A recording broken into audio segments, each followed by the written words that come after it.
Hello everyone, my name is Chandan Singh and welcome to my channel. Guys, हम अंग्रेजी से घिरे हुए, चारों तरफ अंग्रेजी ही अंग्रेजी। अगर आप एक ब्रेड का पैकेट भी खरीदते हैं तो उस पर भी सिर्फ अंग्रेजी ही होती है लिखी हुई, एक शब्द भी हिंदी का नहीं।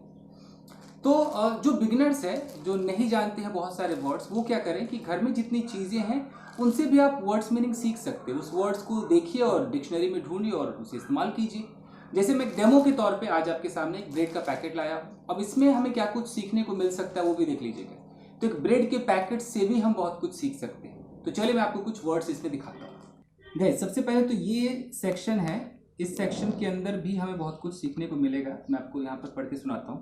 देखिए, यहाँ पर लिखा है कि सॉफ्ट वाइट सैंडविच ब्रेड। यहाँ तक आप समझ रहे, baked with the delicious taste and aroma you crave for every day. Baked तक आप समझ गए होंगे कि बेक होता है जैसे जो ओवन वगैरह में हम बेक करते हैं या जो भी भट्टी वगैरह में डाल के करते हैं, वो बेकिंग तो आपको पता ही है। अब यहाँ पर डिलीशियस भी सबको पता है, टेस्ट भी पता है। फंसा कहाँ पे बंदा? अरोमा में फंस सकता है या क्रेव फॉर में फंस सकता है। तो अरोमा क्या होता है? अरोमा किसी भी फूड से या किसी ड्रिंक से जो एक स्मेल आती है, उस स्मेल को हम अरोमा कहते हैं। उसे हम फ्रेग्रेंस भी कह सकते हैं, बट अरोमा भी कहा जाता है। तो उस स्मेल के लिए है, उस खुशबू के लिए है, वो जो सुगंध है उसके लिए अरोमा का हम इस्तेमाल करते हैं। अब है क्रेव फोर। क्रेव फोर आप स्पोकन में भी यूज़ कर सकते हैं। इसका मतलब होता है कि किसी चीज़ को पाने की आपकी तमन्ना है, आप एकदम तरस रहे हैं, ललच गए हैं उसके लिए, आप बस पाना चाहते हैं। आप कह सकते हैं कि I am craving for a bike, यानी कि बाइक के लिए आप तरस रहे हैं। I am craving for white rasgulla, मैं वाइट रसगुल्ला के लिए तरस रहा हूँ। Okay, I am craving for ice cream, मैं आइसक्रीम के लिए। तो आप हिंदी में जो भी सोचे, क्रेव फॉर का मतलब है कि आपके अंदर बिल्कुल उसे पाने की इच्छा है, आप उसे बस पाना चाहते हैं। You are craving for that, आप एकदम तरस गए हैं उसके लिए, आप बस किसी भी हाल में उसे पाना चाहते हैं, वो अंदर से फीलिंग आ रही है, वहाँ पर हम क्रेव का इस्तेमाल करते हैं। तो आपको इसके अंदर देखिए अरोमा का मतलब पता चल गया। ओके, आप क्रेव का मतलब पता चल गया। अरोमा आप घर में भी यूज़ कर सकते हैं कि wow what a lovely aroma from this pulse, या what a lovely aroma from this, कोई भी फूड हो, मान लो पिज्ज़ा या कुछ भी हो जिसमें से बहुत अच्छी खुशबू आ रही हो, कह सकते हो वाह व्हाट अ प्लेजेंट अरोमा। तो अरोमा हो गया, क्रेव हो गया। बाकी यहाँ तो आप जानते हैं इसेंशियल आपको पता है, जैसे now a source of essential, B vitamin 2, यहाँ तो कोई दिक्कत नहीं है। इंग्रेडिएंट्स में भी बहुत सारे वर्ड सब बहुतों को नहीं पता होते, तो मैं सब कुछ नहीं बताऊंगा। एक दो वर्ड है जैसे कि रिफाइंड व्हीट फ्लावर। जैसे मैदा है, तो मैदा की इंग्लिश बहुतों को नहीं आती, तो आप मैदा को रिफाइंड व्हीट फ्लावर कहते हैं। रिफाइंड क्यों है? होता तो व्हीट ही है, सब व्हीट फ्लावर ही होता है, लेकिन उसको रिफाइंड करते हैं कि व्हीट का भी स्किन हटा देते हैं और थोड़ा ब्लीच व्लीच करके उसे वाइट किया जाता है, बहुत ही प्रोसेस के साथ गुजारा जाता है, तो वो हमारा मैदा बन जाता है, वो तो रिफाइंड व्हीट फ्लावर कहते हैं। बाकी पता है ईस्ट, आपने सुना होगा, ईस्ट है जो उसको फुलाने के लिए डाला जाता है। हाँ, ये हो सकता है कि सॉल्ट के पहले लिखा है आयोडाइज्ड सॉल्ट। अब आयोडाइज्ड वर्ड बहुत लोग यूज़ नहीं कर पाते हैं। आयोडीन पता है बट आयोडाइज्ड नहीं पता है। तो आयोडाइज्ड का मतलब है कि जिस सॉल्ट में आयोडीन मिला दिया हो उसे हम आयोडाइज्ड सॉल्ट कहते हैं। एडिबल का मतलब बहुतों को नहीं पता, जैसे एडिबल वेजिटेबल। हर वो चीज़ जहाँ पर आप एडिबल लगाएंगे कि वो चीज़ जिसको आप खा सकते हैं, वो खाने के लिए ठीक है, सुरक्षित है, वो खाने के लिए बना हुआ, उसमें कुछ भी ऐसा तत्व नहीं है जो खाने योग्य ना हो। तो अगर कोई चीज़ एडिबल है मतलब वो खाने योग्य है, आप उसे खा सकते हैं। तो एडिबल वेजिटेबल, ऐसे वेजिटेबल जो कि खाने योग्य है। और इसमें प्रिजर्वेटिव जैसे है, हमेशा आपको कहीं ना कहीं प्रिजर्वेटिव दिख जाएगा। जो प्रिजर्व करे, जो चीज़ों को सुरक्षित रखे, सड़ने से बचाए, उस तरह का अगर तत्व इसमें डाला गया है तो वो प्रिजर्वेटिव है, प्रिजर्वेटिव है। ओके, बाकी जैसे यहाँ पर एक वर्ड देख रहे हैं, एम्यूल्सिफायर, आपको दिखाई दे रहा है? एम्यूल्सिफायर। एम्यूल्सिफायर भी एक तरीके का वो एक सब्सटेंस, एक तत्व है। जैसे कि अब दो लिक्विड है, पानी है और तेल है, अब इन दोनों को मिलाएंगे तो तेल हमेशा आपको ऊपर दिखाई देगा।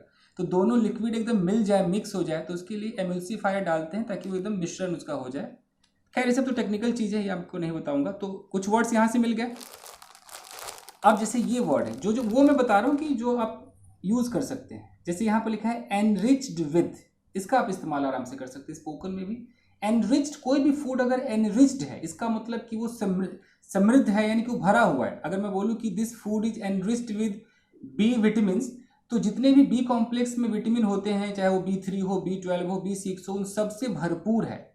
तो कोई फूड अगर एनरिच्ड है, जैसे मैं बोलूँ कि कैल्शियम एनरिच्ड, यानी कि उससे कैल्शियम है। मैं ऐसे कह सकता हूँ कि this food is enriched with calcium, यानी कि जो फूड है इसके अंदर कैल्शियम की भरपूर मात्रा है।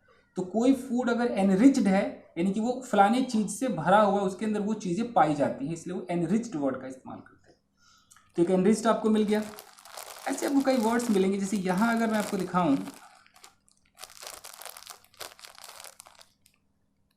ये सेक्शन अगर आप देखें, ये वाला सेक्शन, यहाँ पर आपको यह दिखाई दे रहा है रेकमेंडेड डाइटरी अलाउंस।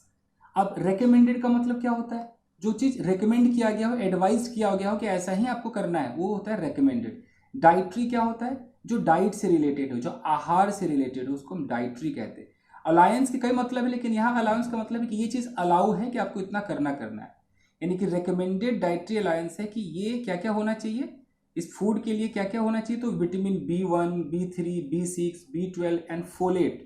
अब कहेंगे फोलेट क्या है, तो फोलेट भी ये बी कॉम्प्लेक्स में ही आता है, जो रेड ब्लड सेल्स के लिए काम आता है, ये विटामिन का पार्ट है। तो रिकमेंडेड डाइटरी अलाउंस, जिसको RDA भी कहा जाता है, यानी कि भाई किसी भी फूड के लिए ये सब चीज इसके अंदर ही होना ही चाहिए, बिल्कुल इतना तो रिकमेंडेड है। एक और वर्ड देख लीजिए, यहाँ लिखा है एडल्ट सिडेंट्री मैन। अब एडल्ट आपको पता है, मैन आपको पता है, सिडेंट्री में कई लोग फंसेंगे। तो सिडेंट्री का मतलब होता है कि बैठने वाला। अगर आपका ज़्यादा ऐसा काम है कि बैठने वाला है, ज़्यादा मेहनत नहीं है, भागदौड़ नहीं है, सिडेंट्री लाइफ स्टाइल है, बस खाओ पियो और बैठे रहो कुर्सी पर, ज़्यादातर बैठ कर काम है, तो उसको सिडेंट्री कहते हैं। कह सकते हैं कि मेरी तो सिडेंट्री जॉब है जी, बस बैठने वाली जॉब है, सिडेंट्री लाइफ स्टाइल है जी, कोई भागदौड़ नहीं है। ये सिडेंट्री एक एडजेक्टिव। तो कुछ समझ में आया दोस्तों? सो गाइज, आपने देखा कि एक ब्रेड पैकेट में इतने सारे वर्ड्स आपको सीखने को मिले। हो सकता है आप ये वर्ड्स जानते हो, लेकिन मेरा टारगेट है कि जो लोग नहीं जानते उनका क्या। तो आपको करना क्या है, जब भी आप फ्री हो, घर में न जाने कितनी चीज, आपके पास शैम्पू का बॉटल हो सकता है, जो भी आप खरीदते हैं ना, चिप्स का पैकेट भी खरीदते हैं ना दोस्तों, वो पैकेट भी अंग्रेजी से भरा हुआ है। तो अंग्रेजी आपके चारों तरफ है, अब आपके ऊपर है, आप उसे इग्नोर करो या उसे एक्सेप्ट कर लो। तो मैं तो यही कहूंगा, अगर अंग्रेजी से है प्यार तो हर एक चीज में से शब्दों को छांटना सीखिए। शॉपिंग मॉल जाते हैं, वहां भी कुछ अगर आपको इंग्लिश में दिखता है तो उसे आप नोट डाउन कर ले, क्या बुराई है। तो आई होप कि आपको ये वीडियो समझ में आया होगा। मिलते हैं अगले वीडियो में। हो सके तो इस तरह के भी कुछ प्रोडक्ट्स के मैं ऐसे वर्ड्स मीनिंग लाता रहूंगा। मैं कोई प्रोडक्ट रिव्यू नहीं कर रहा हूं, मैं सिर्फ वर्ड्स मीनिंग आपको बता रहा हूं। चलिए guys, thank you very much, stay connected and keep supporting. Thank you guys.